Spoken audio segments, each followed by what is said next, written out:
عامر صاحب، سیاست پہ بات کروں گی. سال 2022 کے اندر پروگرام مقابل کا آج یہ آخری پروگرام ہے.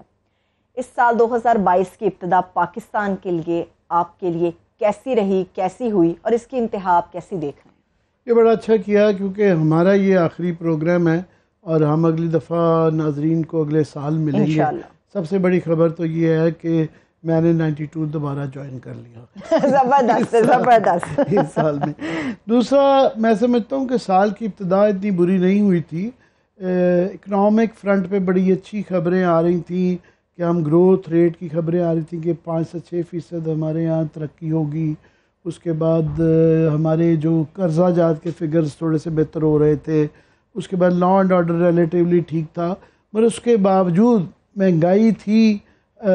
مگر لوگ بہت نالاں تھے عمران خان سے، ان کو اس سے بہت زیادہ توقعات تھیں اور عمران خان کا گراف نیچے جا رہا تھا کیونکہ ان سے توقعات بہت زیادہ تھیں.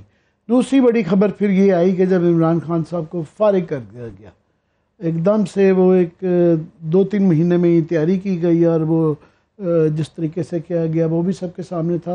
اور دوسری بڑا جو ٹرننگ پوائنٹ آیا کہ اسمبلی کے ذریعے ان کو فارغ کر دیا گیا. اس کے بعد تیسری جو بڑی خبر تھی کہ وہ جو ان کا گرتا ہوا گراف تھا عمران خان صاحب کا وہ اوپر جانا شروع ہو گیا. اور ساتھ میں وہ جو شروع میں اچھی خبریں تھیں جن کے بنیاد پہ اچھی کے باوجود بھی عمران خان سے لوگ نالاں تھے کیونکہ توقعات بہت زیادہ تھیں، وہ نوز ڈائیو کی ہیں. وہ تمام جو ہے مہنگائی نے آسمان کو چھو لیا. ڈالر 1.80 سے لے کے $50 پہ بھی نہیں ابھی مل رہا. اس کے بعد کرنٹ اکاؤنٹ ڈیفیسٹ جو ہے آپ کا وہ $18 بلین سے ہوتا ہوا نیچے 10-11 پہ آ گیا تھا، دوبارہ وہ اس میں چلا گیا. ابھی آج کی سچویشن یہ ہے کہ ہمارا ٹریڈ بہتر گیپ ہوتا جا رہا تھا. ابھی آج کی تازہ خبر یہ ہے کہ ہمارے ریزرو جو ہیں وہ آگے 6 بلین سے اب یہ نئی پیمنٹ کرنے کے بعد وہ 5 بلین کے قریب رہ جائیں گے. 1 بلین جب ہم نے اور پیمنٹ کرنی ہے جو کہ 1 مہینے سے بھی کم کی سپلائیز ہیں، تو وہ بہت ہی زیادہ خطرناک پہلو پہ ہم چلے گئے ہوئے ہیں. اس کے بعد زیادہ خبریں وہ رہیں وہ چیف آف آرمی صاحب کی جو تبدیلی تھی اس کا اس سال کا سب سے بڑا ٹرننگ پوائنٹ وہ رہا کیونکہ اسی کے گرد ساری سیاست گھومتی رہی. اور جنرل باجوہ کے جانے والے انڈر ہز نوز ان کی سپرویژن میں جو پاکستان کے اندر ایک واقعات ہوئے، جو ظلم و ستم ہوا کہ یہ اس کی مثال نہیں تھی کہ لوگوں کو ایک طبقہ تھا اسٹیبلشمنٹ میں جس کو ذاتی ایک غصہ تھا اور لوگ اٹھائے جا رہے تھے. اٹھائے صرف نہیں جا رہے تھے، ان کو سبق سکھانے کے لیے بتایا بھی جا رہا تھا کہ وہ اٹھائے جا رہے ہیں. پھر خبریں آتی تھیں کہ جن کو ننگا کیا گیا ہے، مارا پیٹا گیا ہے. اور اس کے بعد اس کی سب سے جو بڑا سانحہ جو کہ کئی آنے والے سالوں اور میرا خیال دہائیوں تک ہمیں یہ تکلیف اس کی ہوتی رہے گی، وہ ارشد شریف کا قتل تھا.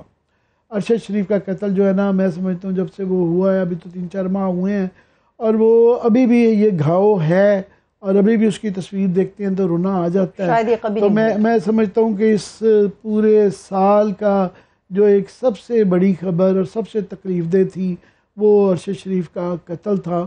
اور یہ کئی آئندہ آنے والے سالوں تک یہ گھاؤ رہے گا اور یہ بات چیت ہوتی رہے گی. یہ جنرل باجوہ کی کیوں under his supervision, under his nose ہوا یہ، تو یہ ان سے منسلک یہ واقعہ رہے گا.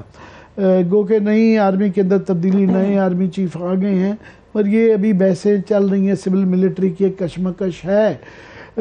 سال ختم ہو رہا ہے، دل کرتا ہے کہ اچھے چیزوں پہ ختم کیا جائے، حالانکہ کوئی اتنی اچھی تینوں فرنٹس پہ سیاسی اس پہ بھی بہت زیادہ بری خبریں ہیں کہ آپس میں سب دست و گرباں ہوئے میں ہیں، پولیٹیکل پارٹیز لڑ رہی ہیں، اداروں کا بہت برا حال ہے، پارلیمنٹ تقریباً مفلوج ہو کے ریلیونٹ ہو کے رہ گئی ہے. لوگوں کو بہت شکایتیں رہتی ہیں عدلیہ پہ اور تھانوں کا نظام، کچہری کا نظام جو ہے وہ بہت زیادہ شفاف ہو گیا ہے، لوگ بہت اس سے تنگ ہیں. اس کے بعد آپ کی سیکورٹی سچویشن بڑی خراب ہے، بارڈر پہ سچویشن آپ کے مشرقی اور مغربی پہ سے کوئی اچھی خبریں نہیں آ رہی ہیں. سب سے زیادہ اکانومی کا ہے، مگر کیا کریں، امید پہ دنیا قائم ہے اور سال اچھے نوٹ پہ اینڈ کرنا چاہیے اور اس امید کے ساتھ کرنا چاہیے کہ نیا سال جو ہے اس سے خدا کرے کہ بہتر خبریں آئیں, ہماری یہ مشکلات آسان ہوں. اور مجھے یہ بڑی ایک امید ہے کہ پاکستانی قوم ریزیلینٹ قوم ہے, ہم میں بڑا حوصلہ ہے اور یہ صدیوں سے ہمیں عادت ہے کہ ہم نے اس خطے میں دیکھے نا آپ ہزاروں سالوں سے انویڈر آتے رہے, لوٹ مار کرتے رہے, قحط آتے تھے, طوفان آتے تھے, تو ہاں اس خطے کی ہماری جینز کے اندر برداشت ہے اور بس امید یہ کی جاتی ہے کہ ہم یہ ریزیلینس برداشت کرتے رہیں اور پاکستان قائم و دائم رہے اور حالات میں بہتری آئے. یہ میں تقریر کرنا چاہتا تھا. آپ کا ویسے سال کیسا گزرا؟ خوشی غم تو عامر صاحب سال میں سبھی کے ساتھ چلتی ہے, مگر دو اچھی چیزیں, ایک جیسے آپ نے پہلے کہا آپ بیک بون تھے مقابل کی, آپ نے اگین ہمیں جوائن کیا, اور دوسری اچھی خبر یہ کہ اللہ نے مجھے اس سال بیٹے کی نعمت سے نوازا. بہت مبارک ہو. میں یہ نہ کہتی تو میں آپ کو یہ کہنے والا تھا, یہ مبارکباد. ایک اور چیز آپ بھول گئے, کسی کا دیرینہ خواب تھا وزارت عظمیٰ کا تخت اور شہباز شریف صاحب وزیر اعظم بن گئے. وہ نہ صرف کہ جو عمران خان کی کو وہ گر گئے, شہباز شریف صاحب جو ہے نا وہ پرائم منسٹر بن گئے, جو کہ پچھلے 10-20-30 سال سے تھا اور لگتا نہیں تھا کہ نواز شریف کے ہوتے ہوئے کبھی وہ بن پائیں گے. تو وہ یہ پتہ نہیں کسی کی دعا کی وجہ سے یا ان کی دعاؤں کی وجہ سے وہ ایسا ہوا کہ نواز شریف صاحب نکل گئے اور اس کے بینیفیشری بہرحال شہباز شریف تھے. ٹھیک ہے. اچھا, میں اپنی ناقص رائے کے اوپر عامر صاحب آج بھی قائم ہوں کہ تحریک انصاف استعفوں کو لے کر شاید ایک قدم پیچھے جا رہی ہے. کیا آپ آج بھی آج کی ملاقات کے بعد بھی اس بات کے اوپر قائم ہے کہ 2 قدم وہ آگے جا رہے ہیں؟ نہیں, استعفے اصل میں یہ ہمارے جو ٹاک شوز کے دوست ہیں ان کے پاس جو ہے نا کئی دفعہ خبریں, کچھ دن ایسے ہوتے ہیں خبریں نہیں ہیں. آج کافی لوگوں نے تو نئے سال کی یہ آخری شو سمجھ کے کچھ نے سارے کا جس طرح ہم نے پورا پروگرام اس پہ کر دیا. اچھی بات ہے پورے سال کا. کچھ نے نجومی بٹھائے ہوئے تھے کہ نجومی کیا کہتے ہیں. میں کیا جو کہوں, آپ کی اور ہماری ایک بڑی فیوریٹ جو نجومی ہے وہ ایک نام نہیں لوں گا, وہ پاکستان کی شاید سب سے بڑی نجومیوں میں سے ایک نجومی ہے. تو میرا کیا ایمان رہے, اور وہ آج ٹی وی پہ 2-3 جگہ پہ نظر بھی آئیں کہ انہوں نے کہا تھا عمران خان جو ہے اس کی ہاتھ میں طاقت کی لکیر نہیں ہے, یہ کبھی وزیر اعظم نہیں بن سکے گا. تو ابھی وہ دوسری دفعہ بھی بننے کا اس کا امکان ہو گیا ہے, اور آج بھی وہ دھڑلے کے ساتھ جو ہے نا پیش گوئیاں کر رہی تھی کہ آئندہ آنے والے ناراض ہوگی, پتھر مارے گی کل مجھے. بہرحال مگر یہ ایک نان ایشو ہے استعفوں کا. وہ ظاہر ہے وہ تنگ کریں گے, یہ فلانا سے ملا, فلانا سے ملا. بنیادی بات یہ ہے کہ وہ تنگ کرنا چاہتے ہیں, مگر استعفے قبول ہونے سے یا نہ قبول ہونے سے سیاست پہ کوئی اثر نہیں پڑتا. فرق پڑتا ہے پنجاب کی تحلیل سے. جو وہاں پہ جو اسمبلیاں اگر تحلیل ہو جاتی ہیں وہ ایک بڑا دھچکا جگتا ہے کہ ایک جو ہے نا ٹرک کی بتی جس کے پیچھے سارے ٹاک شوز لگ جاتے ہیں, لیٹ سے کہ وہ قبول بھی ہو جاتے ہیں, کیا فرق پڑے گا. وہ جو دوبارہ وہ بائی الیکشن جو اس کے بائی الیکشن ہوں گے, بائی دا وے اس کے کوئی دوسرے الیکشن تو نہیں ہوں گے, وہ الیکشن اس کے ساتھ وہ مل جائیں گے, مگر اس کے ساتھ اسمبلی کے اندر تبدیلی نہیں ہو پائے گی کیونکہ وہ اتنی لیں گے اور اس سے وہ دوبارہ آئیں گے تو وہ دوبارہ تو نہیں آنا چاہیں گے. سو لہٰذا اس کو اوورلی لوگ ڈسکس کر رہے ہیں. ہے ایک چٹپٹی چیز ہے کہ فلانے سے نہیں ملا, کیا ہوا, وہ ایک بندہ جا رہا ہے کہ 10 بندے جا رہے ہیں. یہ خبریں آ رہی تھی کہ 3-4 لوگ ٹوٹ گئے ہیں, پھر انہوں نے ویڈیو چلا دی کہ نہیں وہ ٹوٹے نہیں ہیں, ویڈیو ہے. یہ ایک طرف غلط لگایا ہوا ہے. میں چاہ رہا تھا کہ آپ مجھ سے کراچی پہ کچھ پوچھنا چاہ رہی ہوں. عامر صاحب, متحد ہونا یقینی طور پہ اچھی بات ہے, متحد ہونا چاہیے, مگر اگر میں کہوں متحد ہو رہی ہے تو اس کو بڑے کینوس پہ آپ کس طرح سے لائیں گے پھر؟ متحد تو اب متحدہ تو رہی نہیں ہے, وہ اس کے 5-6 ٹکڑے تو ہو گئے ہیں, تو جوڑنے کی کوشش, تو وہ اب متحد اس کو کرنے کی کوشش کی جا رہی ہے. اور وہ کوشش وہ بیچارے خود نہیں کر رہے ہیں, وہ نہیں کر سکتے, نہ کر پائے, ان کو کروائی جا رہی ہے.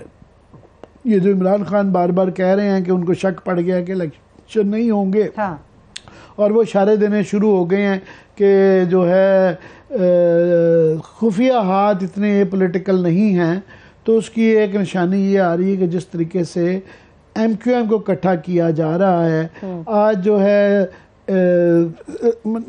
شہباز شریف کے ساتھ مصطفیٰ کمال اور انیس قائم خانی کی ملاقات ہوئی ہے. پھر جو ہیں ٹسوری صاحب مختلف گروپس کو مل رہے ہیں اور اکٹھا کرنے کی اللہ کی شان ہے.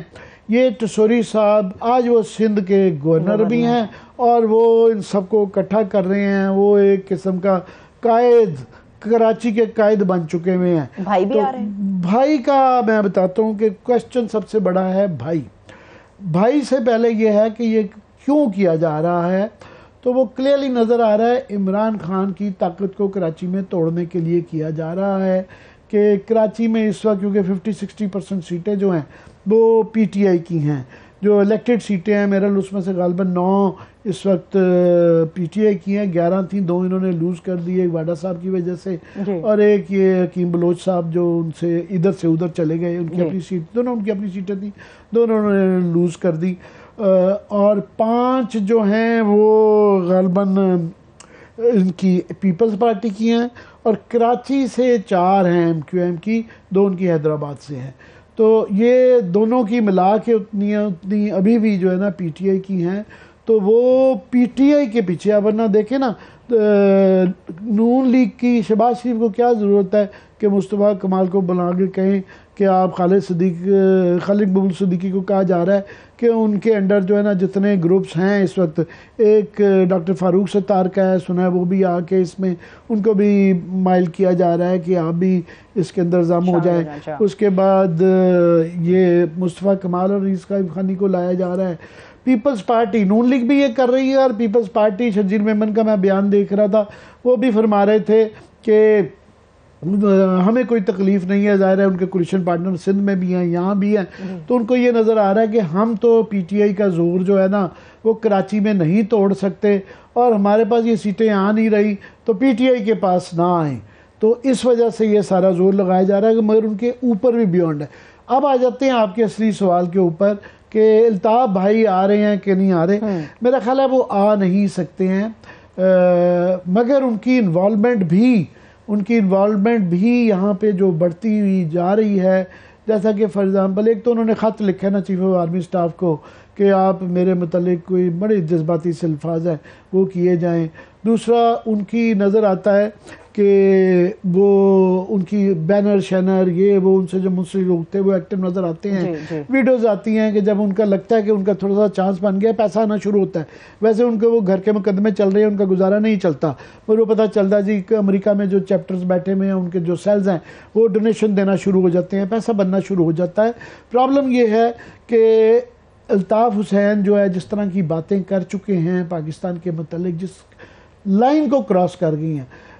شیخ مجیب الرحمان نے یہ لائن نہیں کراس کی تھی. وہ آخری وقت تک کہتے رہے تھے کہ میں پاکستانی ہوں، ہم میجورٹی ہیں، ہمیں آپ موقع دیں. وہ آخری وقت تک یہ کہتے رہے. انہوں نے جو 6 نکات دیے تھے، ہم نے آج کل صوبوں میں اس سے بھی زیادہ اختیارات دیے ہوئے ہیں. بہرحال وہ سٹوری اور ہے، یہ اس سے بہت آگے چلے گئے ہیں جس قسم کی وہ کی گئی ہیں، اس وجہ سے ان کا یہاں پہ آنا وہ نہیں ہے. مگر کراچی کے مہاجر کے لیے یہ ماننی پڑتی ہے آج بھی وہ ایک امپورٹنٹ فورس ہیں. اور انہوں نے پروو اس طرح کیا ہے کہ پچھلے 2 الیکشن ہوئے ہیں.